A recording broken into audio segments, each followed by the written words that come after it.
Hello members, people of the podcast, welcome back to Joan of Arc. We're going to talk about the very glorious day indeed. If you hear any snoring in the background, it's Dougal. If you could only see him now, he's upside down, all legs in the air and all the bits hanging out. It's a precious sight. Anyway, she had won, had Joan. It was a mistake of the Tremor and other ill-wishers to let her hold court those nights.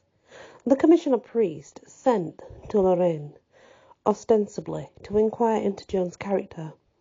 In fact, to wear her down, bring her with delays, wear her out, on purpose, make her give up.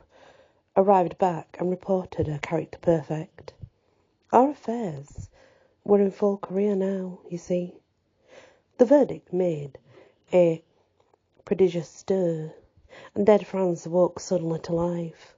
Wherever the great news travelled, people awoke. Whereas before, the spiritless and cowed people hung their heads and slunk away if one mentioned war to them. Not now. And now they actually came, clamouring to be enlisted under the banner of the Maid of Vaucouleurs. And the roaring of war songs, the thundering of the drums filled all the air. I remembered now what she had said, that time there in our village when I proved by facts and statistics that France's case was hopeless, and nothing could ever rouse the people from their lethargy. They will hear the drums, they will answer, they will march. It has been said that misfortunes never come one at a time, but in a body. In our case, it was the same with good luck. Having got a start, it came flooding in tide after tide. Our next wave it was of this sort. There had been grave doubts among the priests as to whether the church ought to permit a female soldier to dress like a man, but now came a verdict on that head. Two of the greatest scholars and theologians of the time, one of whom had been Chancellor of the University of Paris, rendered it. They decided that since Joan must do the work of a man and a soldier, it is just and legitimate that her apparel should conform to that situation. This was indeed a great point gained. The Church's authority to dress as a man. Wow. Oh yes, wave on wave the good luck came sweeping in. Never mind about the smaller waves. Let us come to the largest one of all. The wave that swept her small fry quite off our feet and almost drowned us with joy. The day of the great verdict. Couriers had been dispatched to the king with it. The next morning, bright and early, the clear notes of bugle came floating to us on the crisp air. We pricked up our ears and began to count them.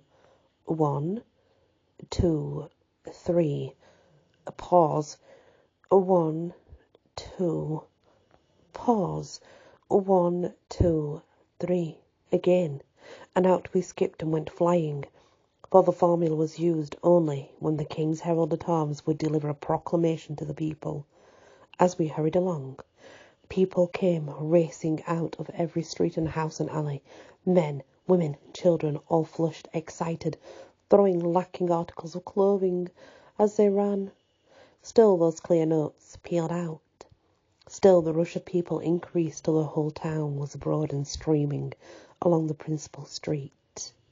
At last we reached the square, which was now packed with citizens, and there, high upon the pedestal of great cross, we saw the herald in his brilliant costume, with his servitors about him.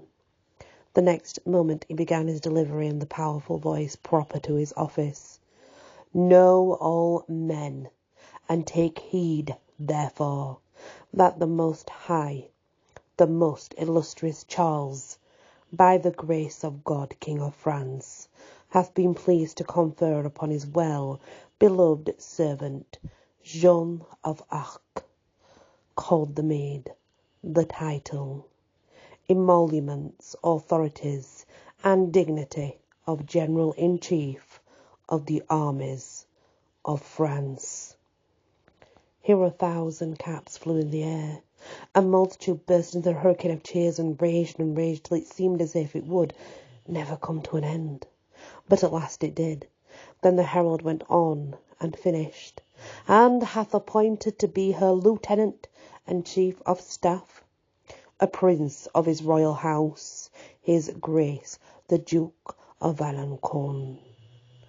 That was the end, and the hurricane began again, and was split up in, well, innumerable strips by the blows of it, wafted through all the lane streets of the town. General of the armies of France, with a prince of blood for a subordinate. Yesterday she was nothing. Today she was this. Yesterday she was not even a sergeant, not even a corporal, not even a private. Today, with one step, she was at the top. Yesterday she was less than nobody to the newest recruit. Today her command was low to Heliaya, Saint-Trails, the Bastard of Orleans, and all those others, veterans of old renown, illustrious masters of the trade of war. These were the thoughts I was thinking. I was trying to realise this strange and wonderful thing that had happened, you see. My mind went travelling back and presently lighted upon a picture. A picture it was still so new and fresh in my memory that it seemed a matter of only yesterday, and indeed its date was no further back than the first days of January. This is what it was. A peasant girl in a far-off village, her 17th year not yet quite complete, herself a village as unknown as if they had been on the other side of the globe. She had picked up a friendless wanderer somewhere and brought him home. Small grey kitten in a forlorn and starving condition had fed and comforted it and got its confidence and made it believe in her, and now it was curled up in her lap asleep, and she was knitting a coarse stocking and thinking, dreaming about what? One may never know. And now the kitten had hardly had time to become a cat, and yet already the girl is general of the armies of France, with prince of blood to give orders to, and out of her village obscurity her name has climbed up like the sun and is visible from all corners of the land. It made me dizzy to think of these things. They were so out of common order, and they seemed so impossible at the time, that is. At the time they did indeed seem impossible, but they happened. And that is the part where she's made official chief of the French armies.